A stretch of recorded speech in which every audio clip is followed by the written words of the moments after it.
and gentlemen, boys and girls, the San Francisco 49ers are the number one seed in the NFC. The 49ers broke the Eagles. What a day.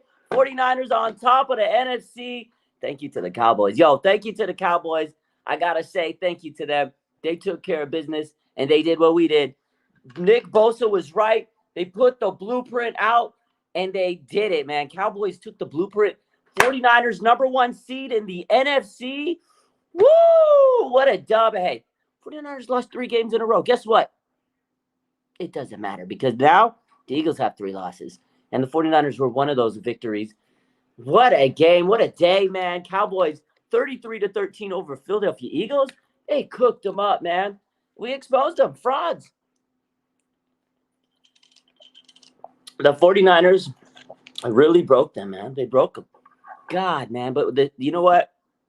At the end of the day, 49ers need to continue to go. They need to win. They got to win out. They can't lose these games. They handle their own business. They got it. They control their own destiny now. Today, it was a hawk hunt. Look at this. This was a dope pin I got. It's the hawk hunt. That's what it was. It was a hawk hunt. 49ers cooked the Seahawks. They beat the Eagles last week. They are rolling, man. The 49ers are rolling. Number one seed in the NFC. They got to win out. Absolutely, VZ. I'm hyped. What's up, Myth Vibes? This was an incredible victory for the 49ers, and it was a great victory for the Cowboys over the Eagles.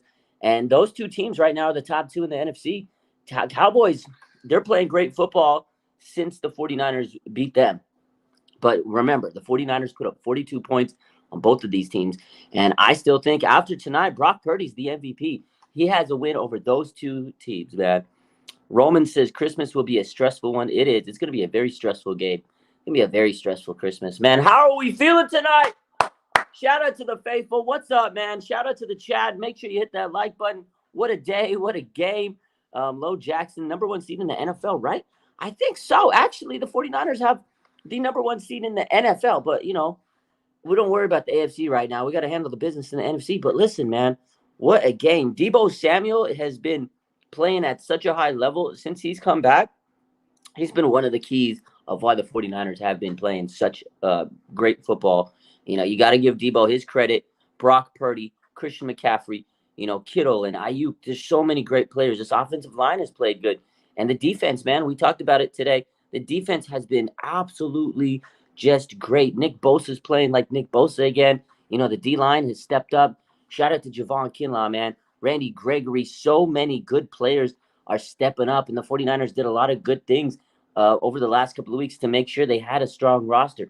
They needed depth. Boom, Randy Gregory. Boom, get Chase Young, make Nick Bosa happy. And these little things are going a long way. That's what a championship team does. They go and they find players, they sign players, they trade for players, they get players when they need them, man. The 49ers, John Lynch and company have made sure they've done everything they can to get the best team that they can put on the field. And right now we are seeing it's special. I don't want to get ahead of myself, guys, but it's special. It's so special. Oh my God, man. Eric says the 49ers are setting the tone for the NFL. And they really are, Eric. They truly are. Jesus says 2021 Debo. It's the odd year Debo's. When Debo's, it's an odd year. He's just oh man. I can't talk about Deebo Samuel enough, man. Tej Beat says it still doesn't matter. We got to win out. Absolutely. Yeah, this is great. It's a good feeling, but they have to stay focused. You can't lose any more games. Win out 10-3. They got to finish with only 3 losses because the Ravens game's big. The Rams are playing good. Cardinals, you never know, man. I don't want to say that the 49ers are just going to steamroll them. You never know. Commanders, that's a tough game. Win out. That's it. Bottom line, man. Raul, he says that Jair Brown is really stepping up. Jair Brown, man, shout out to the rookie. God, dude, he was put in a tough position, right? Talanoa Hufanga, all-pro safety, tears his Achilles, and he's out for the season. And then, man, Jair Brown thrown in there, and he has played so good. Interception, second one of his career. He's got some skills, man, some good, like, just playmaking ability. So, absolutely love what I'm seeing out of Jair Brown and the rest of this team, you know. Fred Warner stole his interception. Yo, Fred Warner was crazy tonight. Got the interception. DK tried to punk him and slam him, and then Warner came back at him. And then this was crazy when Fred Warner told him oh, you're a good, when he said keep your composure, you're a pretty good tackler. To tell a wide receiver you're a good tackler is wild, bro. Like a top receiver like that. Fred Warner, the 49ers, they living inside their heads. And then you had Tabor Pepper trolling. You had the long snapper trolling you, bro. You got to just quit your day job. Bro, DK Metcalf needs to take a vacation. This dude got trolled by the long snapper. What a game. What a got trolled by the long snapper, man. I'm sorry. I'm just too excited. This was a great game, man. Low Jackson says Jair's a young hog. I think he's better than Huff in coverage. Yo, Jair's a playmaker. He had 10 interceptions in 2 years over in college. So the 49ers did get him for his playmaker. He did get him for his playmaking abilities. He's a guy that just has a knack for the ball. So I don't think that's a bad take. His coverage skills are tremendous, man. We all know how much Huff is good at his instincts and hitting and covering the run game. But Jair Brown, man, he's so good against the pass. You're absolutely right. Throwback, what's up? He says DK Metcalf is a crybaby. Bro was throwing his helmet. He gets so mad. He gets so pissed off. DK Metcalf is such a crybaby, man. You got it. Unbelievable. VZ says you got to stay humble. Yep. Gabriel DeSoto says, shout out to Brock Purdy, man. Second in passing yards. Yo, Brock Purdy had a career high 368 yards passing. The man was just incredible today. He threw an interception. It is what it is. But Brock Purdy, man, you got to give him credit. Listen to this. I'm going to pull up his stat line because Brock was cooking today, man. After he settled down, and that's the thing with Brock. Once he settles down, he's just like on another level. He gets so calm and cool and collected. Tonight, he was 19 for 27. He was 70% completion percentage, 368 yards. It's a career high, 2 touchdowns, interception, a 122.1 rating, man. Tonight, he has now 7 straight games, completing 70% or more of his passes. The last player to do it in 8 straight games was Joe Montana. Come on, man. Joe Montana was the last one to do that. Shout out to Brock Purdy, guy. He has been just absolutely lights out. I love the man. And, everybody was sitting here all week. Oh, he's a Yak merchant. All he can do is throw the short pass and let the Yak brothers do their thing. Tonight, I feel like Kyle and Brock took it personally.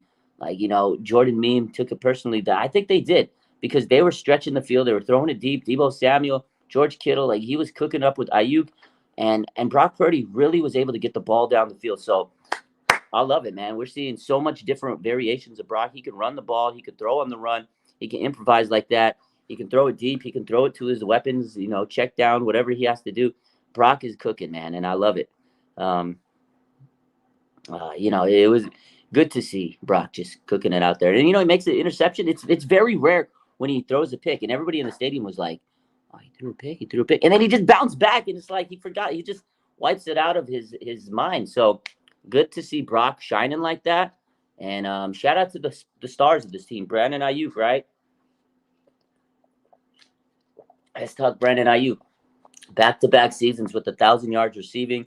This man's about that bag. He wants to get his money. He's still got a couple of games left. And Brandon Ayuk, right? He's on pace to have a career year. Contract season, 1,000 yards, man. Brandon Ayuk, love the guy.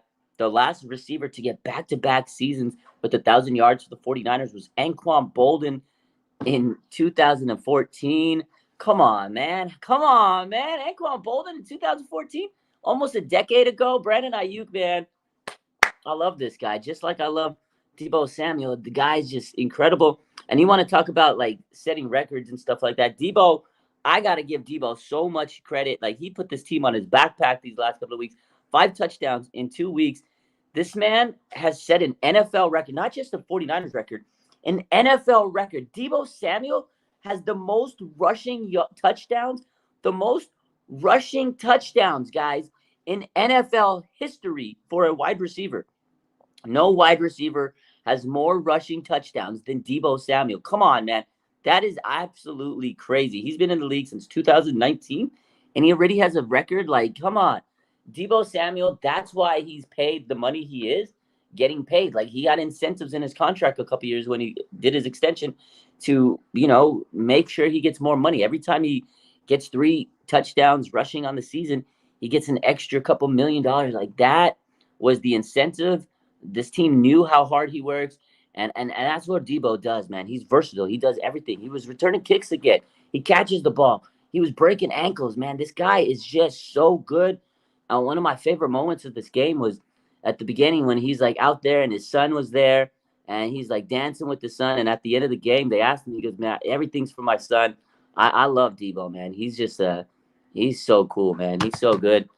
He's always supported me. I've always supported him. And I tell people, man, that Debo is just incredible.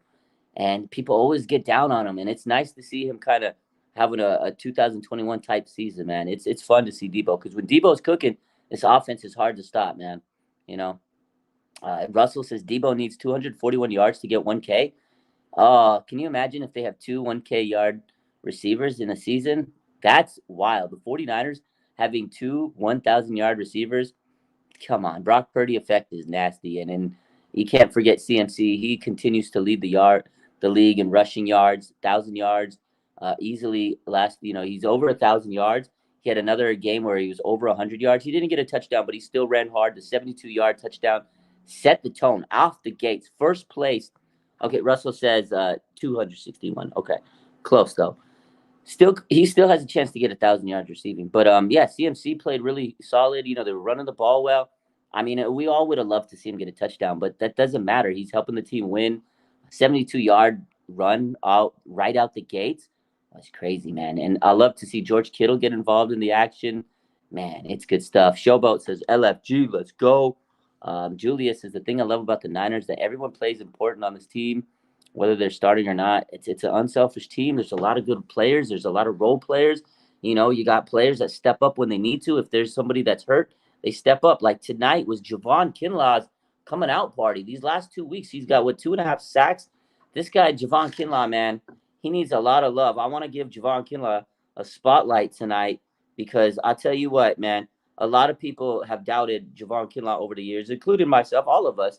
We all have doubted Javon Kinlaw. Absolutely, man.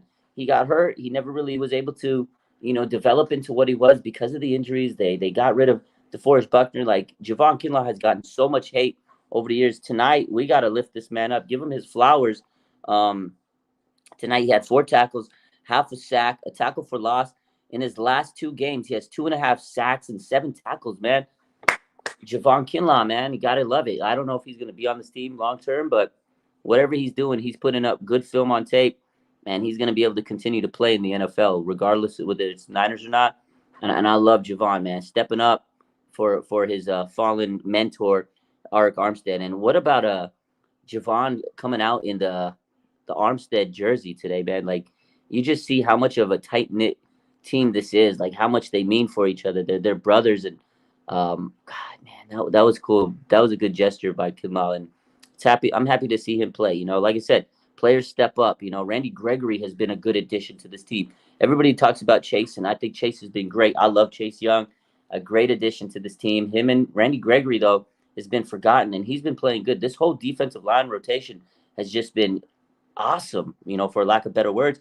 They've been really cooking together. I love to see Gregory. I love to see Chase Young. They're all helping each other.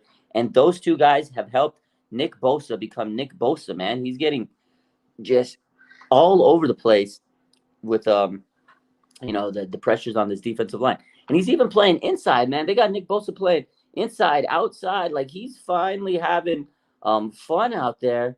And, it's because they have help on the outside. That's what we've been wondering is, can somebody out there help Nick Bosa? He's getting double and triple team.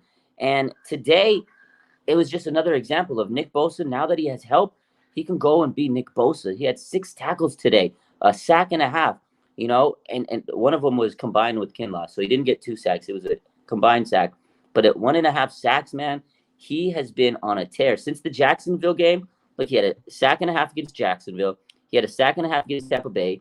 He had 2 sacks on Thanksgiving. He didn't get a sack against Philly, but he did have a good game. He had 8 pressures. Then he had a sack and a half against Seattle today. So the guy has been coming along. He's been chugging a very slow start to the season, but he is humming along. And it's because of Gregory. It's because of Chase Young.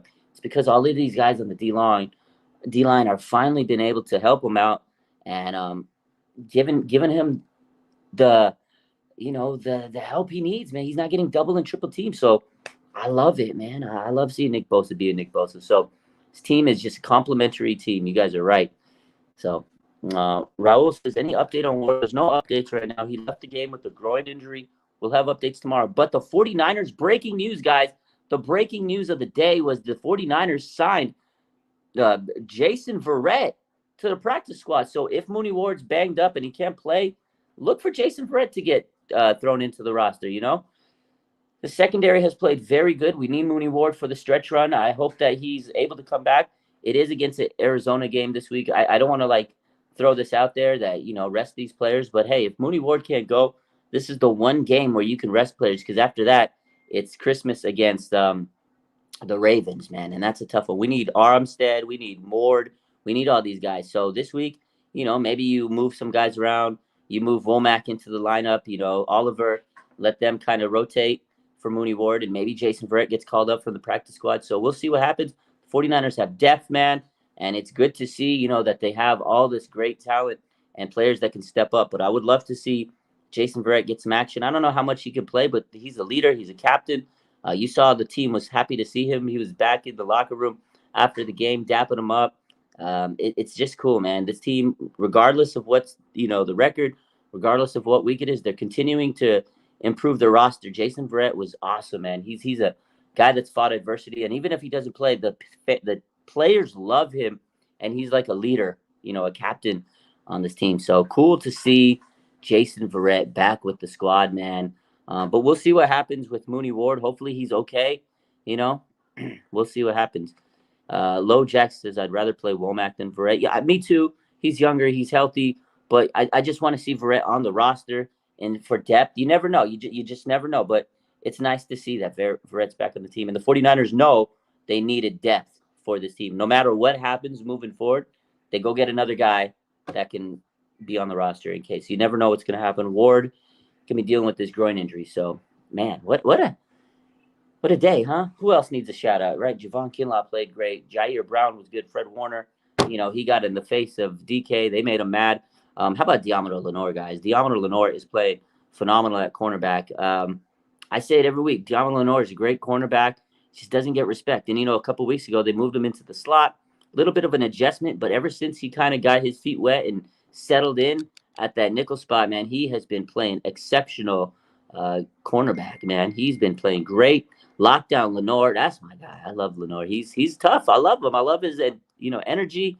I love how good he plays, you know, and he's fast, he's tough, he's physical. He gets in their head, man. He's a true Niner. Like when DK Metcalf was throwing Fred around, he came up and was like, I got you, man. Lenore's like, or DK Metcalf's twice the size of this guy. Lenore didn't back down. He's like, look, man, I'm coming for you, baby. Don't be messing with my squad. I love it. I love his energy. Last week he had the Deshaun Golson type hit, you know. So this guy, Diamondre Lenore, man, he's like the new Dante Whitner. That's the kind of vibe I get from him. He's like Dante Whitner, Deshaun Golson. He's gritty. He's going to hit you in the mouth. He doesn't want your teammate. He doesn't want to have his teammates, you know, go through anything. He's got their back. And if you think about it, Deshaun Golson's on the team as an honorary coach, as a DB coach. And I know those two guys are learning, or he's learning a lot from Golson. I think Golson's rubbing off on him. So what's up, Jimmy Perez? Drip says Wishnowski's the real MVP. Yeah, Wishnowski's a great punter. He has good field position. That fake punt was so money. I wish that play would have counted, man. That fake punt was a all-time type of play, and I was so mad that it didn't count because Ronnie Bell got called for a penalty. But that was silly penalty. Ronnie Bell slipped, man. Come on, that was a weak penalty. So, man. Yeah, Wishnowski was dope. Douglas says Ertz signs tomorrow. He might, man. Can you imagine if the 49ers go out and get Zach Ertz? Oh, wow. Kenzo says, how about Brock Purdy proving the dink and dunk comments wrong? He is proving that the allegations that he's a check down merchant, a yak god merchant, are wrong, bro. He was slinging dimes today. So Brock Purdy's making everybody sick tonight, all his haters. Can you imagine how Nick Wright must feel tonight? Can you imagine Nick Wright? He's probably barfing in the toilet because Patrick Mahomes didn't look like the MVP, didn't look great. His receivers suck, and Patrick Mahomes was crying. He was crying. literally tears. He was crying, throwing a fit. Brock Purdy out there continuing his MVP candidacy, his march to the MVP. God, I love it. Jocelyn says, thank you, Cowboys, for the number 1 seed. Thank you, Cowboys. Shout out to Jordan Mason. Jordan Mason, gotta love it, man. They finally used him because Elijah Mitchell's banged up. I tried to tell Kyle. Use Jordan Mason. Maybe he's listening.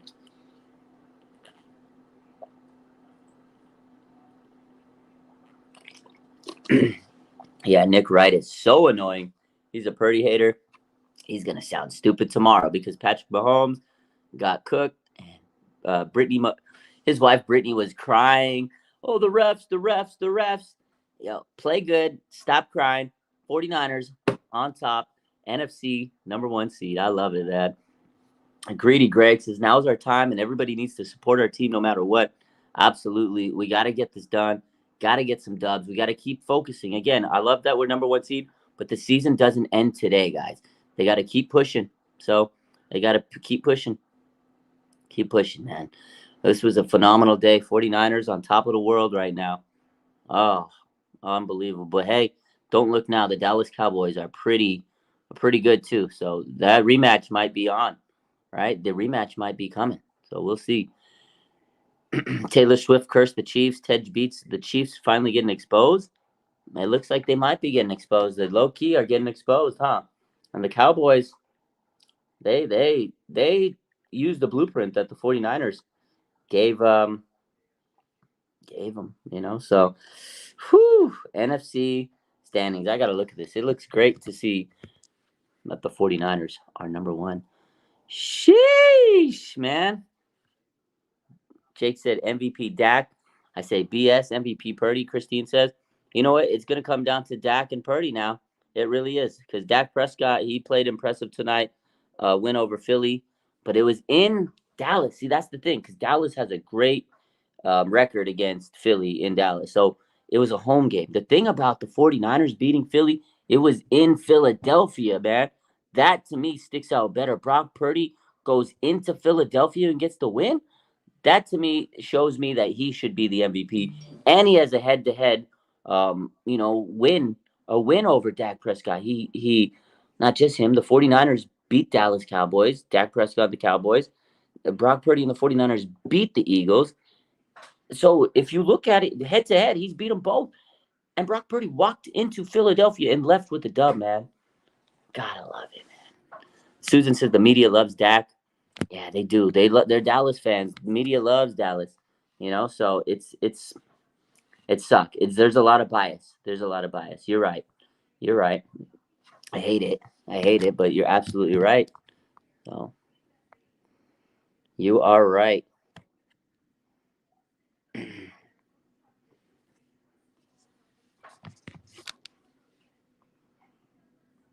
Let's see. 49ers, man, number 1 seed. Number 1 seed in the NFL, in the NFC. Crazy. Gotta love it, man. Absolutely gotta love it.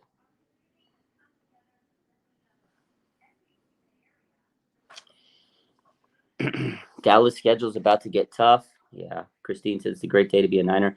Let's take a look at Dallas's schedule, right? Because this is what we got to look at. Dallas's schedule and everything moving forward. So, Dallas Cowboys. Let's take a look at Dallas, Philadelphia, and 49er schedule here on out. Okay. So Dallas, they beat the Eagles today. Next week they play the Bills. Then they play the Dolphins. Then they play the Lions, and then they play the Commanders. Oh, wow. The Dallas schedule is tough. So they got Bills, Dolphins, Lions, and then the Commanders. They can beat the Commanders. Bills is not an easy game. Dolphins is not an easy game. Lions is not an easy game. Wow. Okay. That's tough, man. 49ers really have a chance to really sink their teeth in and continue this number 1 seed. The Eagles, let's see their schedule. So they lost today against the Cowboys. They have the Seahawks next week, Monday Night Football.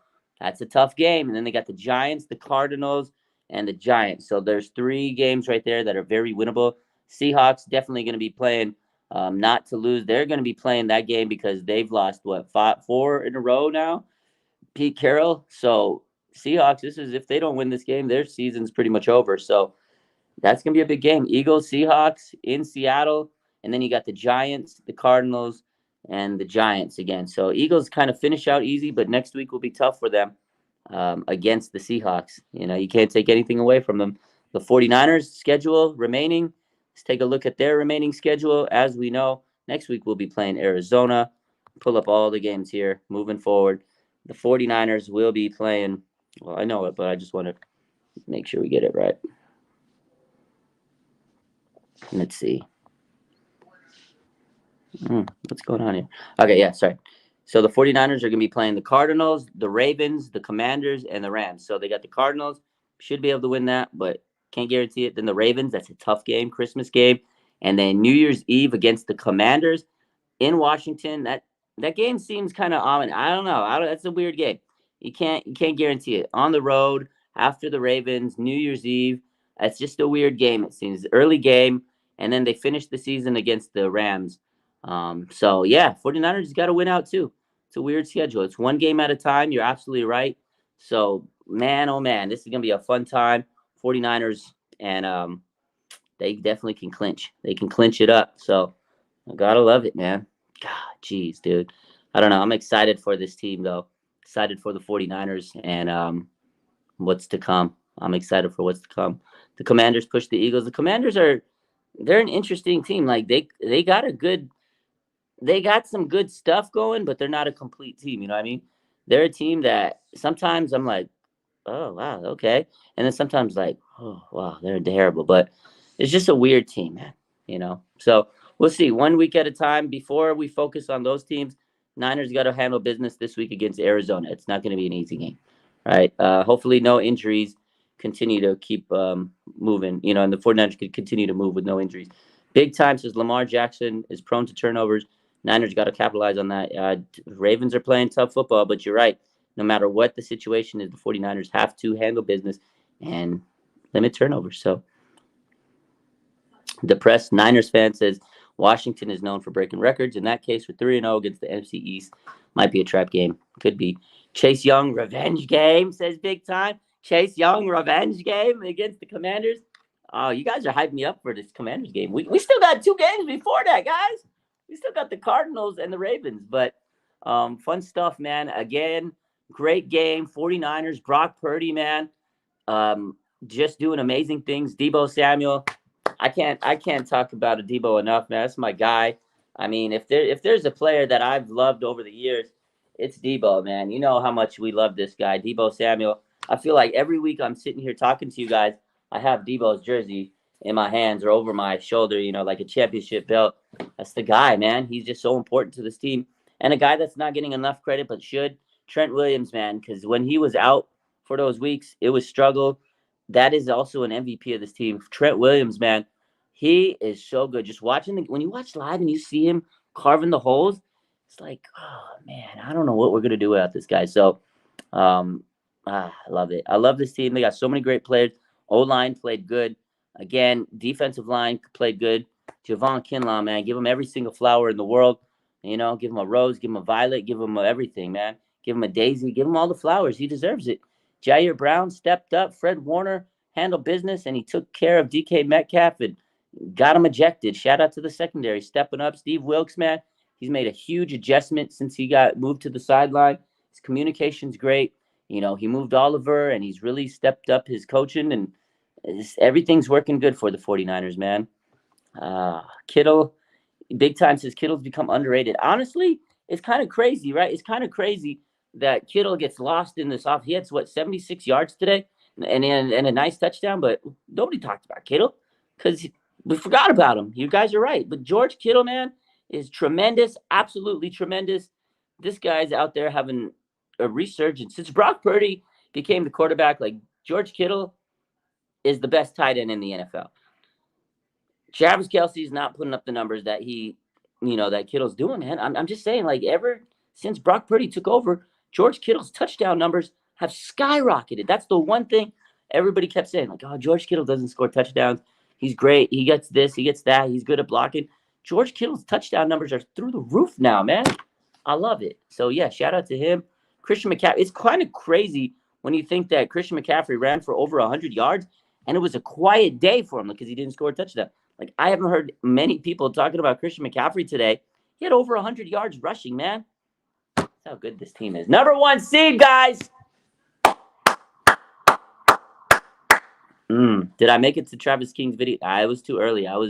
By the time I got there, it was over, unfortunately. Christine Workman says, Warner, I called it. You did. Shout out to you. Shout out to the chat, man. Appreciate you guys for all the support. Yeah, number 1 seed. I'm going to switch over to Instagram and talk to you guys there. I'm hyped, but I want to go to the Instagram side and talk to you guys. This was my initial reactions into 49ers getting the number 1 seed. I think we're absolutely so excited. I appreciate you guys for all the support. We're closing in on 300K on Instagram. And over here, man, we're just continuing to build this channel. So thank you for the support. Appreciate you. Appreciate all the sponsors today. And just everybody that I saw at the game today, man. It was an amazing experience. And you guys are the best. Faithful are the best. We love you. Bang, bang, not a gang.